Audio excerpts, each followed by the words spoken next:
বলে দেখো, মানে লোকে ভিতরটা দেখে না, লোকে ভিতরটা দেখে না, লোকে বাইরেরটা দেখে, তাই না? তো পেটটা দেখে না, তুমি আজকে খাইছো কি খাওনি এটা লোকে দেখে না।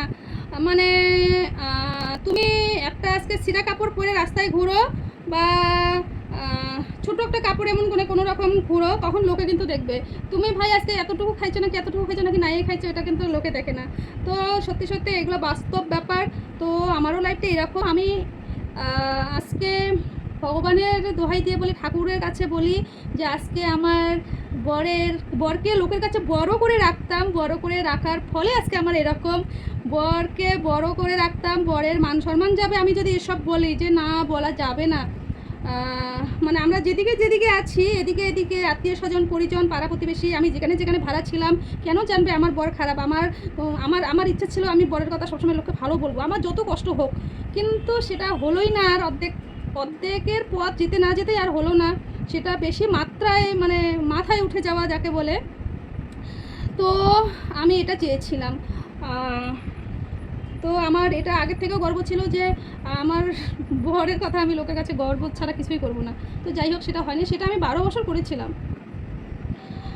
12 বছর করেছিলাম, সেটা 12 বছর করেছিলাম। মানে ও 0 থেকে 1 থেকে 100 পর্যন্ত আমি সম্পূর্ণভাবে একদম বুকের মধ্যে চাপা বসিয়ে রেখেছিলাম আমার যত যন্ত্রণাগুলো। তো যাই হোক, তো লোকে বাইরেটা দেখবে না, ভিতরেরটা দেখবে, বাইরেটাই দেখবে। কিচ্ছু করার নাই, কিচ্ছু করার নাই। তো বাঁচতে গেলে আমি এখন ভাবি আমি কেন এসব লুকে চাপা করে রেখেছিলাম, খুবই ভুল করেছিলাম। এখনকার হিসেবে আমি তাই ভাবি, খুবই আমি ভুল করেছিলাম। আবার সবাই আমাকে তাই বলে যে তুই এত কিছু চুপ করেছিলি, এটা খুব ভুল করেছিস। ঠিক ঠিক, সত্যিই আমি ভুল করেছি, সত্যি আমি আমার জীবনে সব কিছুই ভুল করেছি, আমি নিজেই বলি। কিন্তু যাই হোক, সবাই ভালো থেকো, tata. Second part 2 home tour হয়ে গেল। আমার মনে আছে অনেক দিনেই একটা ভাই বলেছিল, বলে কি হোম ট্যুর দাও তো তোমার। তো জানি না ভাইটা জানে কি না জানে, আমার ভিডিও আবার ভাড়া বাড়িতে থাকি, তো এটা কিন্তু ভাড়া বাড়ির হোম ট্যুর হয়ে গেল, লোকে হাসবে। তো খারাপ লাগে না, বলে যে টিভিটা তোমার ঘরে না অনেক কিছু আছে, তোমার আবার কিসের দুঃখ, তুমি না ভালো ঘরে থাকো। দেখো, ভালো ঘর খারাপ ঘর আমি এটা বলি না। তো আমার হচ্ছে কথা, আমি যেহেতু আমি একা থাকি, একজন সিঙ্গেল মাতার একটা বাচ্চা নিয়ে থাকি, বাবু এখন যাই হোক একটু বড় হয়েছে, আগে তো খুবই ছোট ছিল। এর জন্য আমার মাথায় সবসময় চিন্তা ভাবনা ছিল, বা আমার বাড়ির লোকের, আমি একজন ভদ্রলোকের বাড়িতেই থাকবো, যেখানে আমি রাত্রে ঘুমাবো, আমার যেন কোনো টেনশন হয় না, যে আমি আমার কোনো টেনশন যেন হয় না এই ভাড়া বাড়ি নিয়ে যে আমি এখানে আছি, আমার কোনো ভয়, কোনো খারাপ কিছু আমার এটা।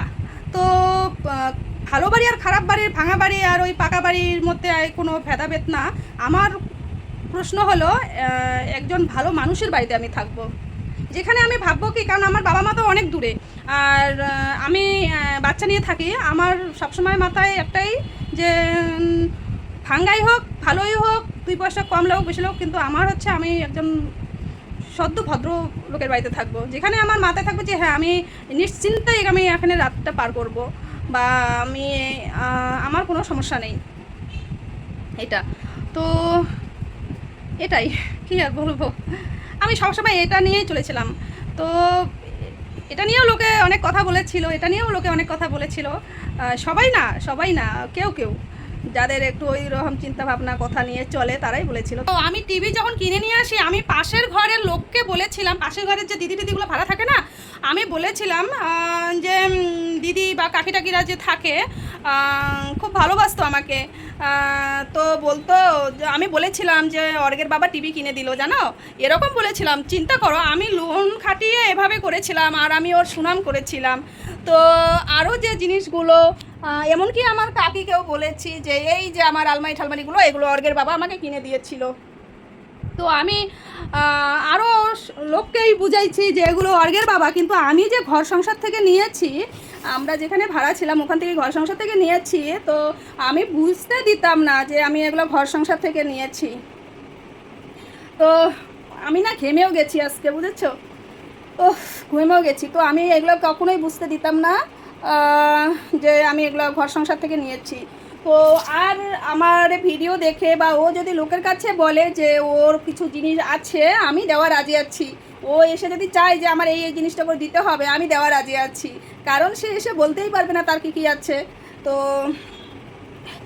আর আমি বলতেই পারবে না। এখন যদি বলে যে এগুলো এগুলো তো আমি কিনছি, এগুলো তো আমি কিনছি, ঝুনু মিথ্যা কথা বলছি কেন, কখনোই বলতে পারবে না, বুঝছো? এগুলো আমি কিনছি, এগুলো ঝুনু মিথ্যা কথা বলছে কেন, এগুলো তো আমি কিনছি। সবাই কষ্ট করে করা। এই যে ঠাকুর, এই যে একটা ঘরে যদি লাইট জ্বলে, তো এই যে ফ্যানটা না, এই যে দেখো ফ্যানটা, তো আমি না এখানে একটা রশি পাতিয়েছি কেন জানো? যখন খুব বৃষ্টি হয় না, তখন তো আর কাপড় চোপড় ছাদে দিতে পারি না, অনেক কয়দিন ধরে বৃষ্টি চলে, তখন এখানে দেওয়া যায়, এর জন্য এটা রশিটা এভাবে বেঁধে রাখছি। তো যাই হোক, ভালো লাগেও না, কিন্তু করার কিচ্ছু নাই, ভালোটা দেখলে তো হবে না বলো, কাপড়টাতে শুকাতে হবে, নাহলে পরবো কি। তো আর তোমাদের বলি, এই যে ফ্যানটা, এই ফ্যানটা না এই 1 বছর আগের গরমে কিনেছি, তো আমার আর একটা ফ্যান নষ্ট হয়ে গেছে। তো পরে মাস্টারকে টাকা দিতে লাগবে, আবার মাস্টার টাকা বাকি আছে, টাকা দিতে হবে। তো ওই মুহূর্তে না ফ্যানটা নষ্ট হয়ে গেছে, আবার মাস্টার জানে, ছেলের মাস্টার জানে যে ফ্যান নষ্ট হয়ে গেছে। আমি তখন ফোন করে বলেছিলাম যে দাদা এরকম ব্যাপার, আমার ফ্যান নষ্ট হয়ে গেছে। তো বলে কি ঠিক আছে। তো আমি নিজে থেকেই বলছি যে তোমার যদি চলে একটু, তাহলে আমি না ওই পয়সা, তোমাকে যে পয়সাটা দেবো ওই পয়সাটা দিয়ে আমি ফ্যানটা নিয়ে আসি। তো বলছে কি হ্যাঁ ঠিক আছে তুমি নিয়ে আসো, কারণ ওই গরমে তো আর পড়াইতে পাবো না, কয়দিন পড়াবো, বা একদিনও পড়ানো যাবে না, এতটা গরম তখন ছিল, আম কাঁঠাল পাকার গরম।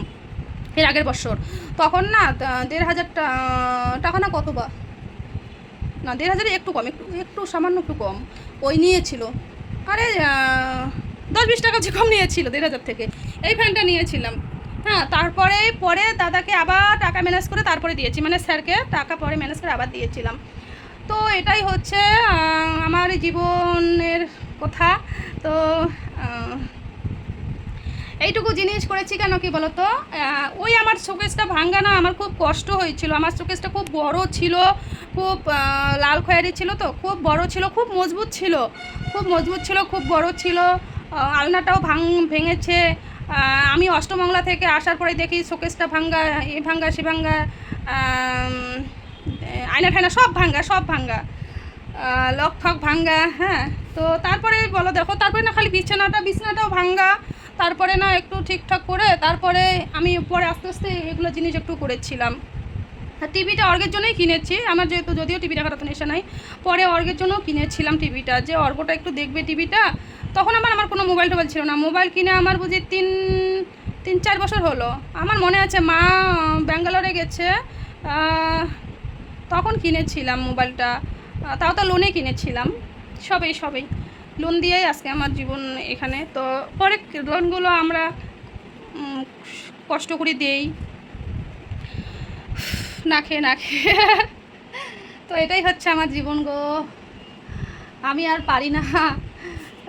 মাঝে মাঝে আমি ব্যালেন্স হারিয়ে ফেলি। দেখো মানে আমার এই যে যদি একটা মানে খুন্তিও থাকে বা একটা যদি জিনিসও থাকে, খুব কষ্টের, বুঝছো, খুব কষ্টের, বলার মতো না। তো বেশিটা দেখো রং চং ওইটা কিন্তু শেষ হয়ে গেছে। তো এইটুকুই, আরও যতটুকু দেখো যেমন টুকিটাকি জিনিসগুলো, এই যে জলের ফিল্টার হ্যান ত্যান, এগুলো না খুব কষ্ট করে কেনা, সবাই কষ্ট করে কেনা, বুঝছো। তো এখন আর পারি না কেন, কারণ এখন লোন ফোনগুলো বড় হয়ে গেছে, সংসার বড় হয়ে গেছে, ছেলে বড় হয়ে গেছে, ছেলের খরচার জন্য এখন আর পারি না, আমি এখন আর পারি না। তো এই যে দেখো মানে এতটুকু মানে আমার কাছে আবার অনেক, যাই হোক এটা করেছি। তো আর আমার একটা বড় শোকেজ ছিল, বড় শোকেজ আলনা এসব ছিল, বিয়েতে যেসব দিছে ওগুলো না সব ভাঙ্গা চিরা শেষ, ওগুলো আমি ভোগ করতে পারি নাই। তো ওগুলো নতুন বেলাতেই ভাঙ্গা চিরা শেষ, ওগুলাই না আমি ভাঙ্গাগুলো কিছুদিন নিয়ে বেড়াইছি, মানুষ আমি পেপার টেপার দিয়ে কাগজ ফটো দিয়ে ঢাইকে রাখতাম ভাঙ্গা ঠাঙ্গাগুলা, আর লকগুলো ভাঙা আছে মানে ওগুলো তো আর কেউ জানবে না। তো যাই হোক, এই যে এগুলো আমি মানে কত কষ্ট করে কিনছি। এই যে তারপরে দেখো, এই যে ঠাকুরের খাটটাও যে কিনছি, এটাও কত কষ্টের। বাবুর আবার টেবিলে ছিল না, হ্যাঁ, আমাদের তো একটা বিছানা, তো বিছানা আবার কি ওই মাস্টার পড়াতে আসলে আবার আমার যাই হোক একটা মায় আসুক যাই আসুক অসুবিধা হতো, তো তখন না বাবুকে ওই টেবিলটা কিনে দিছি, তবুও কষ্টের এত কষ্টের একটা মানে চাল রাখার যদি একটা মানে বয়াম ড্রাম আমার কাছে আছে, তবুও কষ্টের।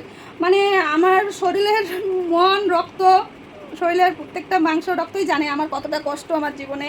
তো এতটুকু করছি কেন, মায়ের সঙ্গে বুঝে যে খারাপ লাগতো, বুঝছো, কারণ জীবনটাতে তো বেশি কিছু নাই আমার, তো তাই আমি এতটুকু ঘরে একটু জিনিস থাকলে একটু মনে হয় ভালো লাগবে, তাই না আমি না খেয়ে এগুলো করেছি। আমার হয়তো মনে করো আমি জীবনে কোনো দিন পুজো টুজোতে কোনো কিছু নেই না, কোনো কিছু না, এমনকি মানে যতটুকু দরকার চলতে গেলে একটা মানুষের যত কিছু মানে একটু সামান্য কিছু দরকার, যে এতটুকু হলে মনে হয় চলবে, ওইটুকু ই করি, কিন্তু কখনো কোনো শখ আহ্লাদ করি না। তো আজকের ভিডিওটা এরকম এই পর্যন্তই। সবাই ভালো থেকো, সবারই ভুলটা ছেড়ে দিলাম। সবাই ভাবে কি আমার ঘরে আমাকে সিরিয়াস বলে তোর ঘরে টিভি, বড় টিভি, তোর ঘরে ফ্রিজ, কিন্তু লোকে এটা জানে না কোথা থেকে আসলো এই জিনিসগুলো, লোকে জানে না কোথা থেকে আসলো এই জিনিসগুলো, টিভিটা কোথা